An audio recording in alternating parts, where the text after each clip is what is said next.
Hi, folks. Welcome to Thursday's I Write Podcast stroke videocast. I've got Jimmy Hutton with me and Stuart Hello. Lockhead. Oh, yeah. I'm Norrie Stewart. We all caught the presser today, so we'll be having a wee chat about Glasgow lockdowns and hyena press packs. We also, I think, are going to mention fish and chips. Believe it or not, we all read an article from The Spectator. May God forgive us.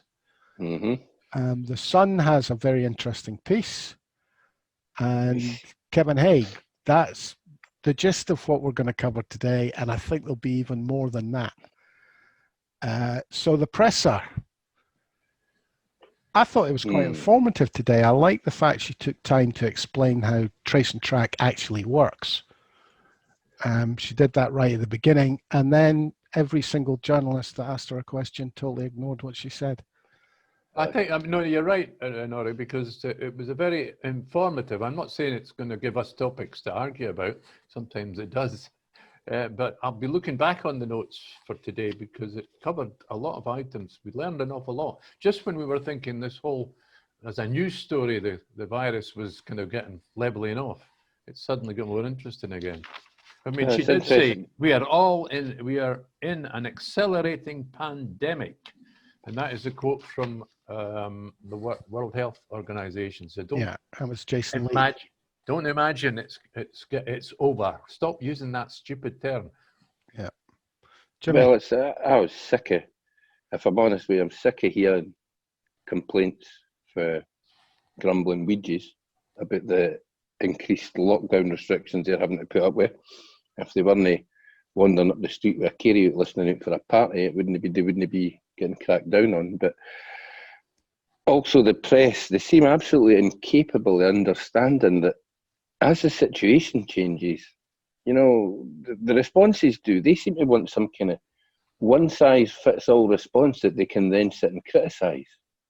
And when things are moving on, I mean, you've got the boy for the Press and Journal was quoting a Tory councillor for Aberdeen who complained about the lockdown in Aberdeen being stricter than the one in Glasgow. Well, you were sat in on the decision when that was made.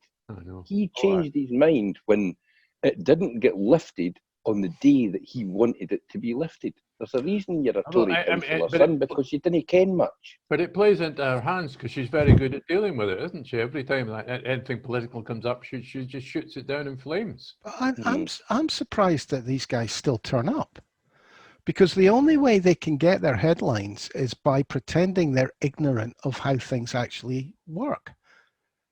I mean, I find it astonishing. How can they, with a straight face, continually ask questions when they've been told the answers 40 times? Well, that's because we know that hyenas. I've got a big complaint about the presser right at the start. Don't forget, before it starts, we get an little editorial line from the BBC presenter. Aye.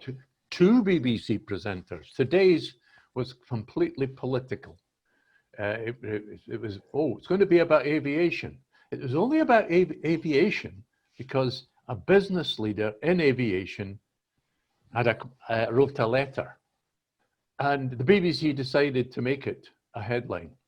The BBC have decided that that's the big story of today. Exactly. Now that is editorialising, which they're not entitled to make. They should have waited to the end of the presser and then decided what they should be talking about. But no, BBC had to tell us what was important. Well, it's kind of become the BBC way these days. They certainly don't want anybody decent from the governing party on, because they might get answers that they didn't like. So what they do is talk to each other most of the time. I noticed yesterday Brewer could only get James Dornan on, who frankly is that far out of the loop as far as the SNP goes. He might as well not be sitting at Holyrood at all. He might as well sit in his own house in Glasgow. I was going to ask you, we never covered Brewer yesterday, you know. But I mean, that's part of it as well. Most of Brewer was just clips of PMQs. Aye. It was a wasted hour yesterday. They do want to editorialise. They want to get across, some of their friends in various parties. They want to get wee pieces about them, but they didn't. As I say, they don't want the Scottish Government to be on, because the Scottish Government are clearly, if they have the Scottish Government on things like Brewer, then they're just going to get complaints because they're showing them all day, every day anyway, according to the Tories. What the BBC do is they ask for X. Can we have Mr. or Miss X, please, to answer questions on? And they pick the person that they think they can bully. Now, the British government has got around that by simply saying, no, nobody available. No. I mean, Newsnight has not had a government minister on for months. That's true. Yeah. Well, look, I think I should just summarise some of the points, because there's an awful lot that we're not going to cover in any depth. But for example, each one of these items could have been a big story in its own. The fact that the home HC1 care home in Skye has been bought, nationalised. Now, there's a whole story all on its own. The aviation industry was a story. The row about in Glasgow, because everybody's moaning about, oh, it's a different style of rules and lockdown. Which was ITV Border? What was he going on about? It was like picking at a scab for a story. He gave a quote for the First Minister made back in June and tried to build a story out of that. No, he essentially tried to make her admit that she had been overconfident back in June. But that's what the headline was. What we did discover was we learned a lot more about how quarantine works and why quarantine has to work, because they're only at the end did we discover from Jason Leach that there might be a magic test, but we don't have it yet. But if they did, one like a, what did he describe it as? 20-minute test. A bit like a pregnancy test. You could just, put your saliva on it, check it in 3 minutes, and then you could go out. It'd tell you, oh, you can go out, no, you can't go out. And we discovered loads of detail about how this test and protect works and how it provides all this information, which is why they've got, targeted rules. I've got here, we also discovered there's another cluster up in the Highlands. And one last thing, because it's not in any of what we discussed here, but there's been 2 people in Leith, that the Leith Asda tested positive, just for everybody's info. I'll teach you to go to Asda. I haven't been there for a week, thank goodness. Well, what I found... Well, you're not going to go into Asda and lick the punter that's putting apples on the thing, so you're not liable to get it, Stuart. I don't know. Do you not normally do that? No, I didn't like the Asda staff, mate. They all taste of fish. The headline this morning that I caught, I think it was on the radio, was outbreak in Scottish schools. Turns out there isn't an outbreak in Scottish schools. They don't know where the outbreak originated, but you could almost hear the saliva dripping off their lips. But what radio station do you listen to? LBC? I listen to Radio 4. No, I listen to Radio 4. Oh, because you actually get news about Scotland on Radio 4? Yeah, you do. It's totally biased news, but best to know what your enemy's up to. But the point about it was you could almost hear the joy. Finally. Well, they're choking for something to go wrong in Scottish schools, mate. Finally. They're desperate for it. Well, we got a quote, the First Minister, there is no definitive transmission in schools. She didn't say there won't be, but there isn't any yet. But she's been telling them since before they went back that there will be cases in schools. It's going to happen at some point. What we're doing is trying to minimise it, absolutely minimise everything. Well, Jason Leach made the point today at the podium where he said, we expect there to be outbreaks in schools. And what do you think is going to happen? It's risk management. What about nationalising the care home in Skye? Did they make a profit? They're choking to find out whether HC1 made a profit. I'll be honest with you, mate. I didn't think you could buy a property anything like that size on Skye for 900 grand. I think we've absolutely robbed HC1. Reacting to this letter that the company had sent them, threatening workers with their jobs if they didn't return to work. Sorry, what's going on?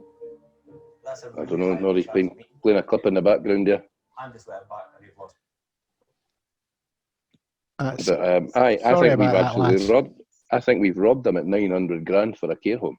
Well, you couldn't get a house in Northumberland Street in Edinburgh for that. So, as I say, mate, quite a lot going on, but I've no doubt Nicola came out of that press conference today and was desperately looking for the boy to get the door and get her out of there and get her a wee fish supper or something. Because Well, I that thought press Jean pack are Freeman. awful. I thought Jean Freeman set that up beautifully when she said the duty of government is to protect the population. I've no idea if they made a profit. I'm quite sure they didn't walk away empty-handed, blah, blah, blah, blah, blah. So that when the question becomes an issue about care home owners profiteering out of being useless during the pandemic, she can turn around and say, well, what do you want us to do? Leave old folk high and dry? You know, I thought she set it up well. She did after the bold Jean. She'll be a fair miss when she retires. I think she will. I'm a bit disappointed in her going, I have to admit. I do hope that she goes straight back to leading Women for Independence, because she'll be a vital asset in the campaign. Oh, here, one other item that we learned from this presser was it was something that Linda Bald said, but if you remember, Wings actually touched on this, the elimination strategy. And one or two people have suggested that our First Minister is no longer going for elimination, and she's going for whack-a-mole, which is the English strategy. She says, no, I'm doing both. She never ever said she was looking to eliminate it completely. Well, That's the difference between elimination and eradication. Right, exactly. Yeah, and that's the problem with the word elimination. People think it means eradicate, doesn't it? Yeah, and that is your problem. The idea was to get it as low as possible before you started releasing people from lockdown. That's exactly it. Well done, Norrie. Before we slide into the crappy weather, where we don't know how it's going to react, because nobody's seen how it reacts in crappy weather yet. But if I put my journalist hat on for the moment, I'll just do that. She said elimination, and she's failed to eliminate. So eliminate. Whack-a-mole. I ken you've got a wheelchair, mate, but there's no need to act like Davros the Dalek. Fish and chips. Aye. Per Andrew Bowie is awfully upset because he, for some reason, being a posh little Tory boy, who, and I think this is pertinent to the story, he was chief ass licker yesterday in that he got his tongue out and got first questioning for Boris at Prime Minister's questions. You know, that easy question that they always give Boris first so that he can ease into it. But he tweeted a picture of his publicly subsidised fish and chip dinner that he had for his supper last night.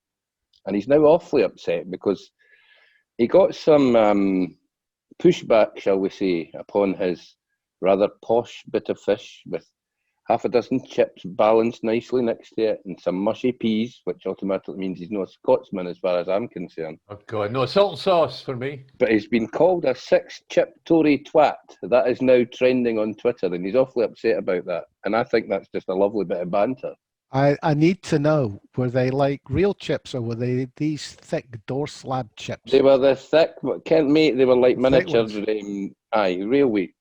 railway sleepers, man. Like you're meant to play Jenga with them. Aye, exactly. Two that way, two that way, two that way. Exactly what I thought. Yep, you've got to cook them 3 times if you want to make them that big. Aye, absolute nonsense, mate. It's never smelt a fish supper in its life. It was a bit of cod for a kick-off and breadcrumbs, no batter. Breadcrumbs? Aye, and as I say, mate, it's sitting...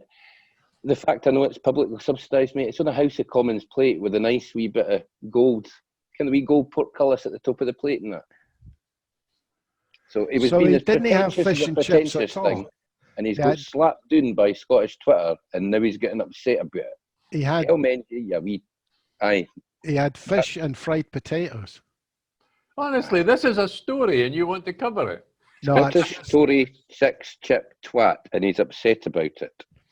He decided to tweet all the insults he got. That's really the story. Mm-hmm.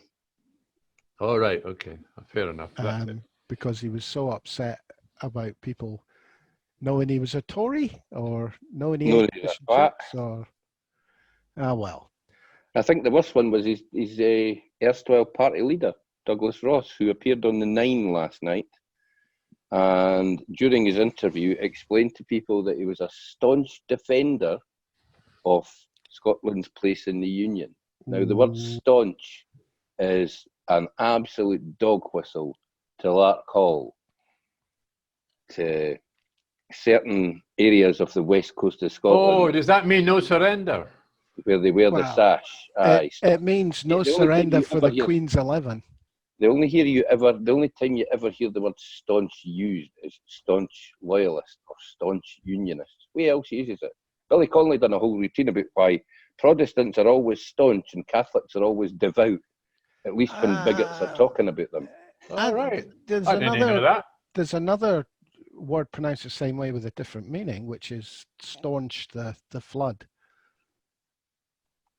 You know, as in block the hole, staunch to quell. I'm not sure that's what he meant.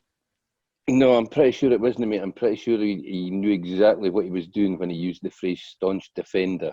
Well, look, Jimmy, you'll be able to tell me this is true or not, but on social media this morning, I saw a photograph of Douglas Ross with his whole hands in the air, and he was wearing a Rangers flag and scarf around his neck. Is that true? I have no idea, mate. Was it photoshopped? I would imagine that's photoshopped, or he wouldn't have a career as a referee in Scotland. I don't think he could admit to being a supporter of anybody. Oh, he looked quite young in it. Fair enough. It was a well done Photoshop because he looked. It was made maybe 10 years ago or something. It always used to be the case that if you could never mind a referee, even if you were in the media, you had to pretend you supported Partick Thistle or St Mirren or something. You couldn't be a Celtic or Rangers supporter because automatically you had half a Glasgow ready to jump on you the minute you said the single wrong thing about the other team. And politics. Well, it's difficult being a Tory, but there's good reason for that.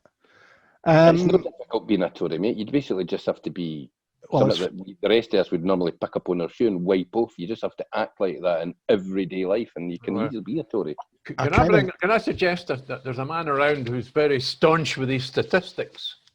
Kevin, the dog food salesman. Kevin, the dog food salesman, Hague. He's staunch in his defence of his statistics, even when they're wrong and they get pointed out to him that they're wrong.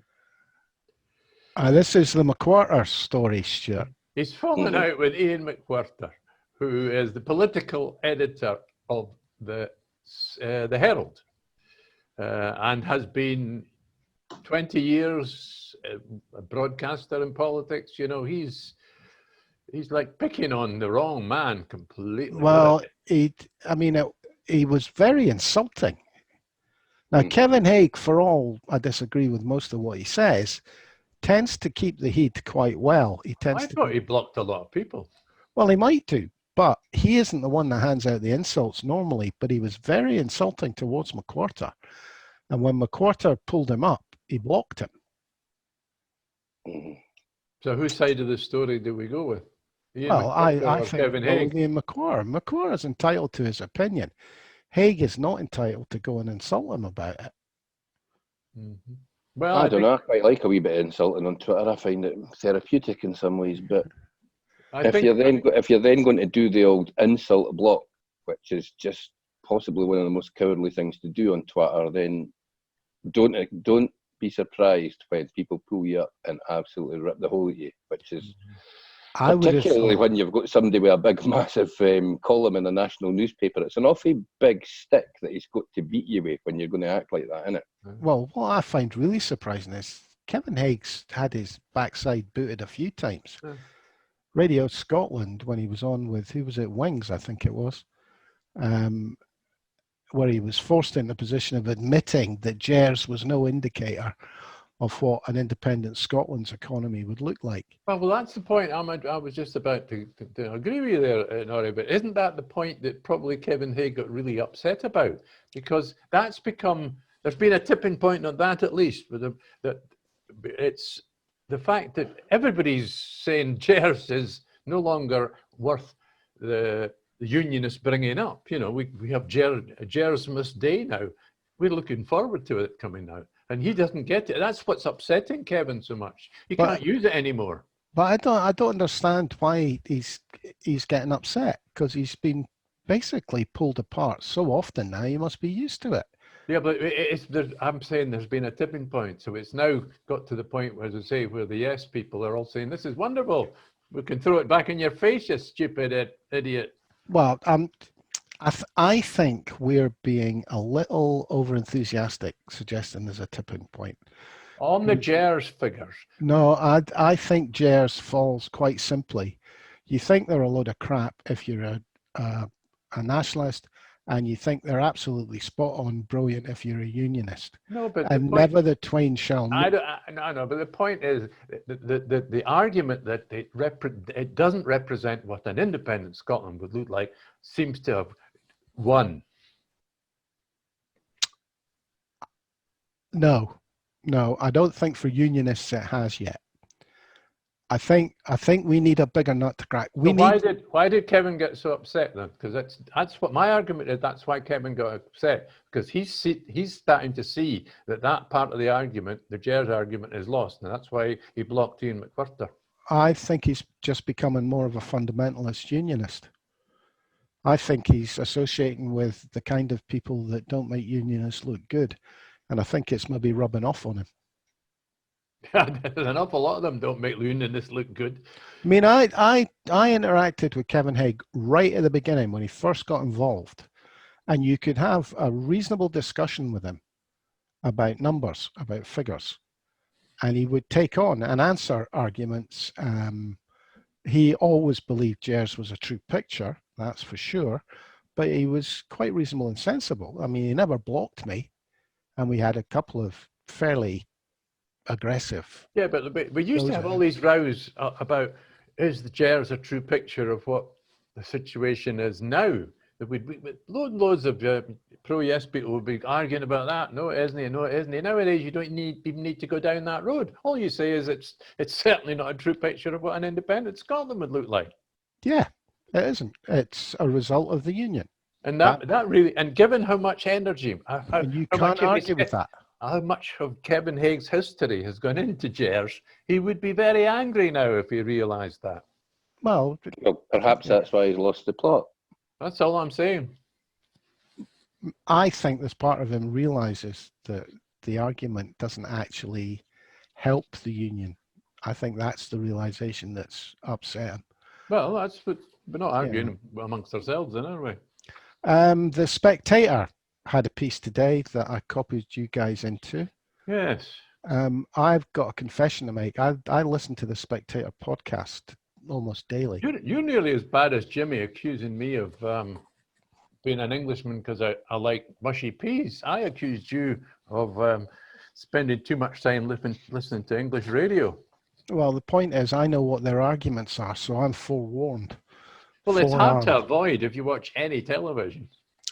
Well, the thing about the Specky is it's there's a lot of Scots. I mean, Andrew Neil is involved, Fraser Nelson. Is her name Ball? I can't remember, but I think she's got Scottish connections. And yet they call it Andrew Neil and Fraser Nelson Scots. Well, originally Scots, but the thing that always amazes me about them is they just accept the unionist stance on it. Fraser Nelson is particularly bad at it. You know, I mean, if the unionists say we owe 10 million, he says, oh, that's actually 100 million. They're so desperate almost to keep a hold of Scotland in their wee union. I don't know if they've got property in both countries and are terrified they lose one of their houses. That takes us all the way back to Robert the Bruce, doesn't it? Look, the headline, tell the viewers and listeners, the headline is, to save the union, negotiate Scotland's independence. So the story is that the unionists should give in and let us have a referendum, but the referendum would follow negotiations, and they would have the power to define what our independence would look like. Aye, because we're too stupid to be able to negotiate. They're going to tell us how the negotiations are going to go, and it's all going to go to their advantage because nobody in Scotland's smart enough to negotiate with the unionists. Effectively, what he's saying between the lines is negotiate, and if you don't get an agreement on the negotiation, you don't get a referendum. In other words, we want Westminster to have a huge big baseball bat to beat you round the head so that they can create such a bad negotiated agreement for Scotland that you won't vote for independence. Yeah, but he's got evidence. Well, he's evidence of the sort. What he's arguing is that if the referendum is like the Brexit referendum, they won the Brexit referendum because they never defined what a Brexit UK would look like. It was just Brexit was wonderful, and therefore to stop the yesers winning a yes referendum, they have to define what an independent Scotland would look like, and that would include having a very difficult time with the economy. This, by the way, is James Forsyth, who writes for The Spectator. Do you think any commentator will ever have the balls to come out and say that they won Brexit because casual racism is inherent in the makeup of many, many English, and they played on that, and that's how they got the vote? Because let's be honest, English people hate foreigners. They always have. I wouldn't say not all English people. I wouldn't. No, but you didn't need to get all English people to vote for Brexit. They only needed to get the 51.5% to go. Well, I mean, I'd refer you to the case made by who was it? Andrew Tickell about Mercy Beguma, the woman that died, the refugee that died in Glasgow with her 1-year-old baby screaming her head off beside her because she was starved to death. And Andrew Tickell made the argument. Don't know that. Well, that's what was suggested. And Andrew Tickell made the case that you go back to the red mug. It's not just a Tory thing that's been going on in England. So it's making your case, Jimmy, that you think back, Gordon Brown has the election he lost. The Labour Party had a mug that said, immigration controls, vote Labour. It's been growing and growing and growing in England for years. There is an inherent, we call it English exceptionalism, to be nice about it, but it's an arrogance. It goes, you take a look at the countries in Europe where the people are most arrogant and most racist. I'll tell you where they are, England and Spain. The countries who centuries ago thought they could run the world and have an empire and have looked down their noses at people ever since. France had an empire. I know people that there's not a racist problem in France, like Austria had an empire. The Austrian empire. Oh no, I didn't go there, mate. Let me try and remember what nationality was Hitler. Habsburg Empire, it was called. That's yeah, and Hitler was a direct result of that, and he was what? Austrian. Well, Austria had just lost their empire less than 30 years before Hitler came to power. Every country in Europe, including Scotland, has racism in it. And we're not an exception to this, I'm sorry. It's nice that it doesn't get so much prominence, especially amongst our politicians, but it exists. We have an avowed... Do we have a racist politician in Scotland? Do you think? Oh, I think we do. I just don't think they go public about it. Well, bear in mind, we have the sectarianism, which you could describe as anti-Irish racism. Sectarianism? How could you? How could you describe sectarianism as anti-Irish racism unless you're a bigot who only sees it on one side? No, but that was the root of the institutionalized bigotry in Scotland. No, the root of it, the influx of the Irish. No, the root of it was the Union. The Union is anti-Scottish and anti-Irish. We're talking about in Scotland. When you had ministers of the Kirk standing up at the pulpit denigrating the Irish immigrants. I mean, that's writing books about it. It wasn't that long ago. My kind of point about the Spectator article is it's another way to play with the franchise.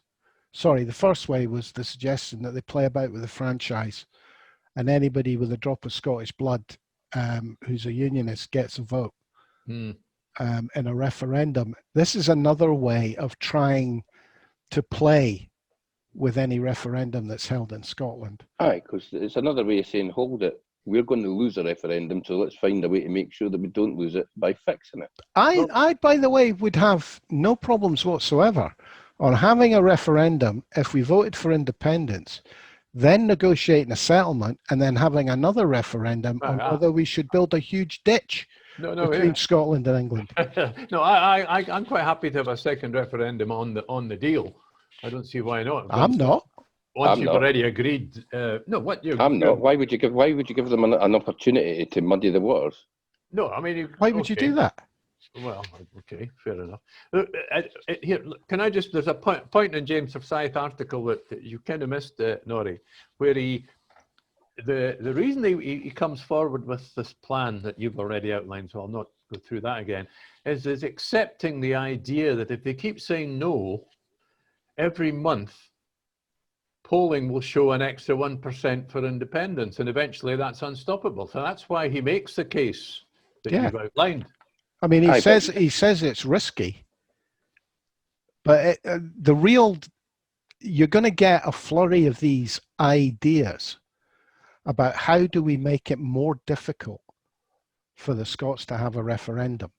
At one extreme, you've got, we just don't let them have a referendum because, like Kay Burley, Forsyth himself, you know, the only way they can get a referendum is if Westminster says it's okay. As if we No. If Scotland decides to have a referendum, we'll have a referendum. I don't care if Unionists take part in it or not. Mm-hmm. If 51% of people eligible to vote for it, that's it. And if you're a Unionist and you decided you wouldn't vote for it, that's your tough tolly. You don't get a second bite of the cherry on that one, mate. You also have the language that Forsyth uses there when he says that it would change the debate from being about the lofty idea of sovereignty to the cold realities of independence. Well, the whole thing's about sovereignty. You know, we've got people within the Yes movement that are desperate to, we need an answer to the currency, we need an answer to the borders, we need an answer for every problem. I don't think we do. There are hundreds of answers out there, and Scotland will find them, like every other independent country on the bloody planet ever has. Well, that's what he was trying to force. He said as much in his article. He says that's how Brexit won. They didn't have to go into the detail. They just said it's sunlit uplands. Aye, and meanwhile... It's a unicorn Meanwhile, Forsyth, who supported Brexit, I think, as far as I remember, is jumping from the Brexit horse to a horse going in the other direction in order to stop the sovereign choice of the people of Scotland. I wonder how he would feel about sovereignty if we insisted that Westminster gave up its right to be the sovereign parliament. I bet you all of a sudden sovereignty would become really important.